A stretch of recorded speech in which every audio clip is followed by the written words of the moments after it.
ഇപ്പോൾ നമ്മൾ എത്തിച്ചേർന്നിരിക്കുന്നത് തൃശൂർ ജില്ലയിൽ സ്ഥിതി ചെയ്യുന്ന മേടംകുളങ്ങര ക്ഷേത്രത്തിലാണ്.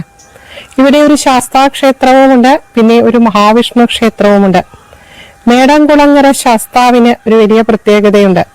അതിപുരാതന ദേവവേളയായ പെരുവനം ആറാട്ടുപുഴ പൂരത്തിന് പങ്കെടുക്കുന്ന ശാസ്താവാണിത്.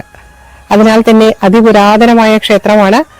ശാസ്താക്ഷേത്രം, മഹാവിഷ്ണു ക്ഷേത്രം എന്നിവ അടുത്തടുത്തായി സ്ഥിതി ചെയ്യുന്നതിനാൽ തന്നെ ഈ പുണ്യഭൂമിയെ ഒരു ക്ഷേത്ര സമുച്ചയം എന്ന് വിശേഷിപ്പിക്കാവുന്നതാണ്.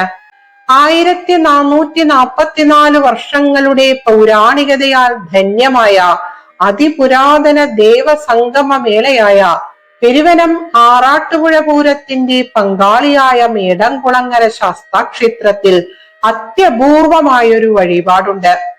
നായക്കുട്ടി സമർപ്പണം എന്നാണ് ഇതറിയപ്പെടുന്നത്. ഉദ്ദിഷ്ടകാര്യ സിദ്ധിക്കും നഷ്ടപ്പെട്ട വസ്തുക്കൾ തിരിച്ചു ലഭിക്കുവാനും ഏറെ ഫലപ്രദമായ ഒരു വഴിപാടാണിത്.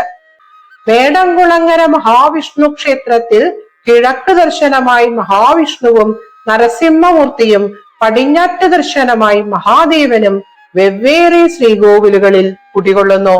പെരുവനം പൂരം, പിടിക്കപ്പറമ്പ് ആനയോട്ടം, ആറാട്ടുപുഴ പൂരം എന്നിവയിലൊക്കെ ശാസ്താവ് പങ്കാളിയാകുന്നു.